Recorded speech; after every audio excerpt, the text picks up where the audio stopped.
नमस्ते, मैं पल्लवी हूँ। अमूमन खबरों की शुरुआत से ही कर देनी चाहिए, लेकिन मुझे लगता है कि आज नए साल का पहला दिन है, तो सबसे पहले जो है वो शुभकामनाएं दी जाएं। तो नव वर्ष की हार्दिक शुभकामनाएं।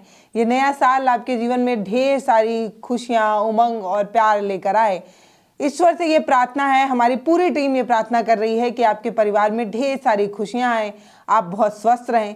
बाकी अब चलते हैं खबरों की तरफ। तो खबरों के बाजार में बार बार ये बात कही जा रही है कि नीतीश कुमार कुछ बड़ा फैसला लेने वाले हैं।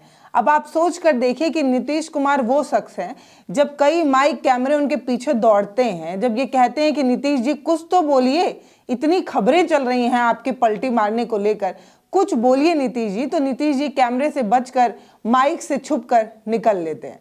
अब नीतीश जी अगर चाहते तो इन सभी अटकलों के बाजार को शांत कर सकते थे, ये जो धुआं उठ रहा है उस पर पानी डाल सकते थे, लेकिन नीतीश कुमार ऐसा कुछ कर नहीं रहे हैं। मतलब नीतीश कुमार पूरा जो है वो माहौल का मजा ले रहे हैं, और ये कहा जा रहा है कि नीतीश कुमार ऐसे शख्स हैं कि वो अगर कुछ नहीं कहते हैं मतलब वो बहुत कुछ कहते हैं।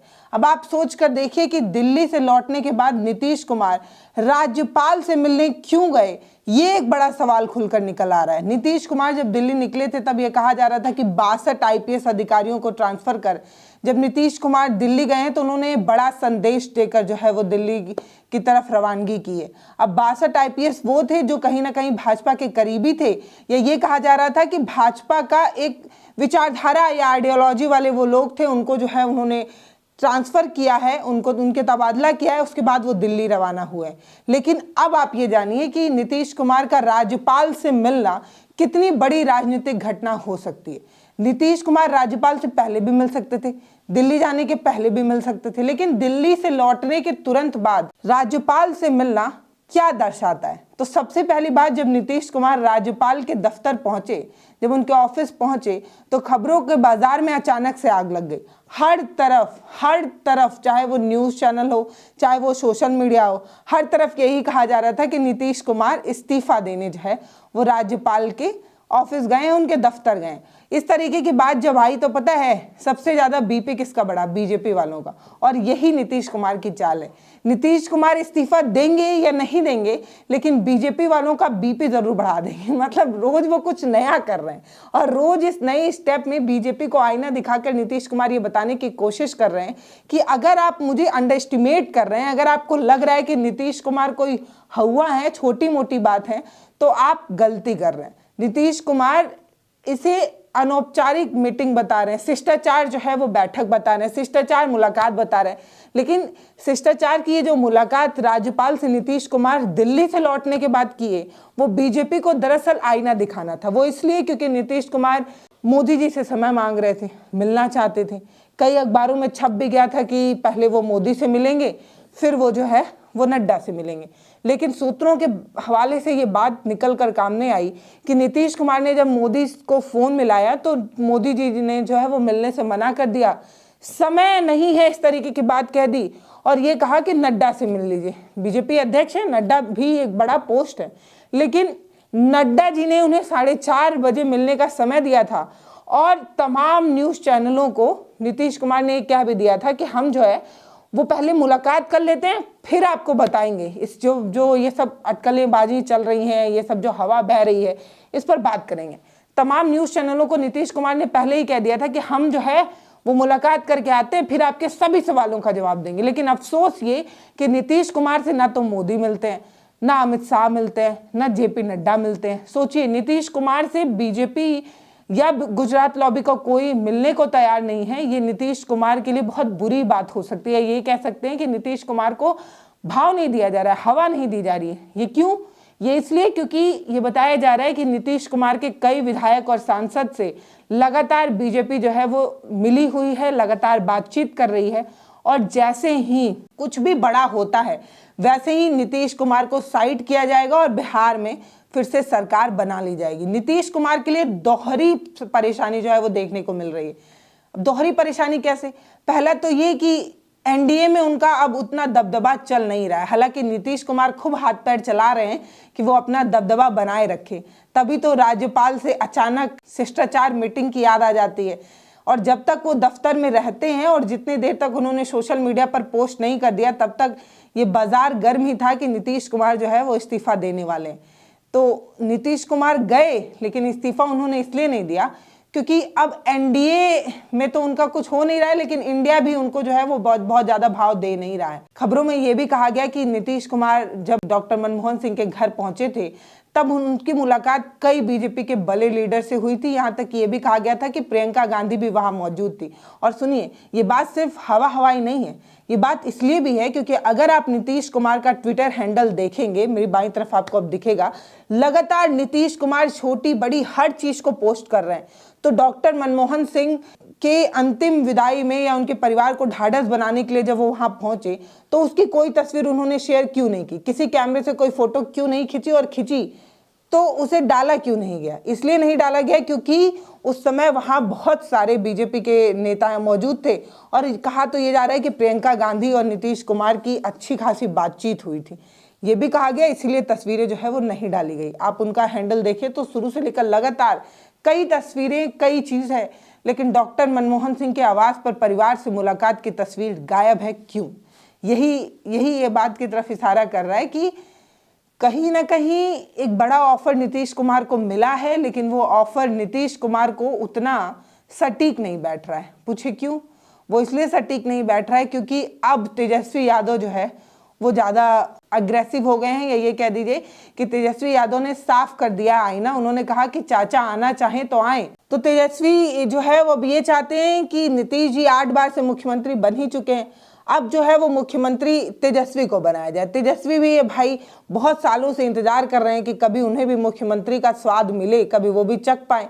तो उन्होंने साफ कर दिया है कि चाचा आएंगे तो उनका स्वागत होगा, लेकिन हमारी शर्तों पर चाचा को जो है वो इंडिया गठबंधन में साथ आना होगा और बिहार विधानसभा में साथ आना होगा।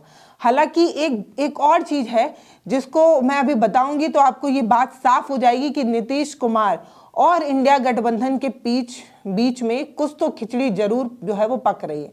अब आप सोचेंगे ऐसा क्या क्लू है हमारे पास, तो आप जो है वो मल्लिकार्जुन खड़गे, प्रियंका गांधी दोनों का ट्वीट जो है देखिए। बिहार में बीपीएससी को लेकर जो बच्चे आंदोलन कर रहे हैं, लोक सेवा आयोग के विरोध में जो बच्चे धरने दे रहे हैं, उन पर जिस तरीके से प्रशासन उग्र हो रहा है, जिस तरीके से प्रशासन लाठीचार्ज कर रहा है, वाटर कैनन का इस्तेमाल कर रहा है, वो सब एक सरकार के लिए बहुत बुरी खबर हो सकती है, क्योंकि जिस ओर जवानी चलती है उस ओर जमाना चलता है। तो युवा नीतीश कुमार से नाराज हैं और ऐसे में जो भी पार्टी विपक्ष में होती है वो सरकार को घेरती है, खूब ताने सुनाती है। लेकिन आप जो है ये मल्लिकार्जुन खड़गे का ट्वीट देखिए, उन्होंने सरकार को मतलब नीतीश कुमार का बिना नाम लिए प्रशासन को और सारी चीजों पर सब पर चर्चा है, बीपीएससी को लेकर युवाओं के हित में सब पर बात हो रही है, लेकिन नीतीश कुमार का नाम क्यों गायब है? ले देकर जिम्मेदारी बिहार के मुख्यमंत्री नीतीश कुमार है, तो सबसे बड़ा सवाल तो नीतीश जी से ही किया जाना चाहिए ना कि बिहार के युवाओं के भविष्य के साथ ऐसा क्यों खिलवाड़ कर रहे हैं नीतीश जी। लेकिन आप मल्लिकार्जुन खड़गे, प्रियंका गांधी दोनों का ट्वीट देखिए, नीतीश का नाम जो है इनके ट्वीट से गायब है। ना तो कोई नीतीश को कोस रहा है और ना कोई नीतीश से सवाल कर रहा है। ये वही बड़ी बात है और इसी तरफ से ये कहा जा रहा है कि जरूर ही इंडिया गठबंधन और नीतीश कुमार की बातचीत जो है वो चल रही है और कुछ बड़ा खेला जो है वो होने वाला है। नहीं तो नाम नीतीश कुमार का तो जरूर ही लिया जाना चाहिए। और इतना ही नहीं, राहुल गांधी जिनको युवाओं का सबसे ज्यादा प्यार दुलार सपोर्ट मिलता है, राहुल गांधी पूरे बीपीएससी मैटर पर बोल ही नहीं रहे, मतलब उन्होंने एक भी ट्वीट नहीं किया। ये इस तरफ भी इशारा करता है कि कहीं ना कहीं नीतीश की छवि इसलिए भी बचाने की कोशिश हो रही है क्योंकि नीतीश कल हमारे साथ भी आ सकते हैं, आज वो किसी और के हैं कल हमारे होंगे, इसीलिए उनके दामन पर कोई दाग न लगे, इसलिए सबने नीतीश का नाम गायब कर सीधे सीधे जो है वो युवाओं को अपने पक्ष में करने के लिए ट्वीट किया है। तो ये वो बड़े संदेशे हैं, ये वो बड़े क्लू हैं जिसको लेकर ये कहा जा रहा है कि नीतीश कुमार इंडिया गठबंधन के साथ जा सकते हैं, लेकिन वो एनडीए का साथ भी नहीं छोड़ सकते, ये भी बड़ी मजबूरी है। क्योंकि जिस तरीके से ललन सिंह का अगर आप ट्विटर हैंडल देखेंगे तो ललन सिंह लगातार जो है वो बीजेपी के करीबी बने हुए हैं, लगातार ललन सिंह जो है वो अपना जो उनको मंत्री पद मिल गया है उसे वो छोड़ना नहीं चाह रहे हैं। मतलब सोच कर देखिए कि अगर नीतीश कुमार कोई ऐसा फैसला लेते हैं कि वो एनडीए का साथ छोड़ देंगे तो सबसे ज़्यादा नुकसान या सबसे ज़्यादा मलाई जो है वो ललन सिंह की उनसे छूट जाएगी। ललन सिंह जो है वो पंचायती राज में मंत्री बन चुके हैं। ऐसे में नीतीश जी अगर साथ छोड़ देते हैं तो ललन सिंह का मलाई वाला पद तो उनसे छिन ही जाएगा।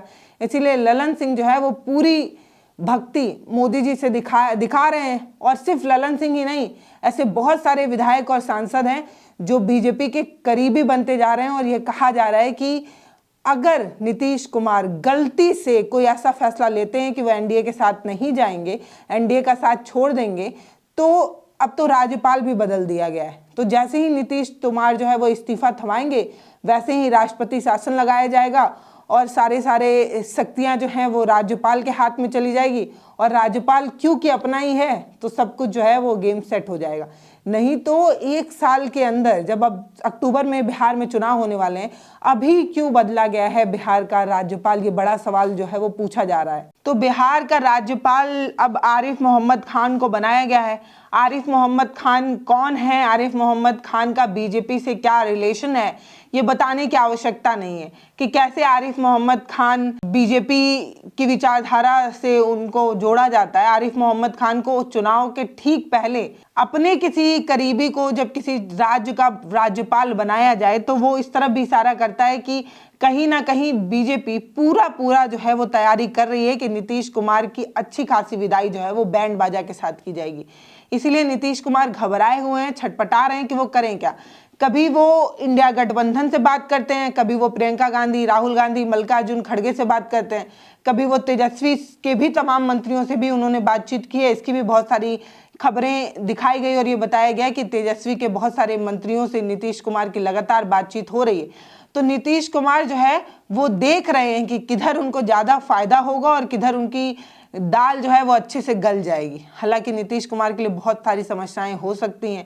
अब नीतीश कुमार ये भी समझ गए हैं कि कैसे बीजेपी प्लान बी पर काम कर रही है और नीतीश कुमार की पार्टी तोड़ने की भी तैयारी में है। इस बात का भी इल्म नीतीश कुमार को अब लग चुका है, जिस तरीके से उनके तमाम विधायक और सांसदों को बीजेपी ने अपने पक्ष में किया है। तो ये वो सारी खबरें हैं या ये वो सारी अटकलबाजियां हैं जिसको लगाकर ये कहा जा रहा है कि नीतीश कुमार जाल में फंस गए हैं, वो बीजेपी का जाल है।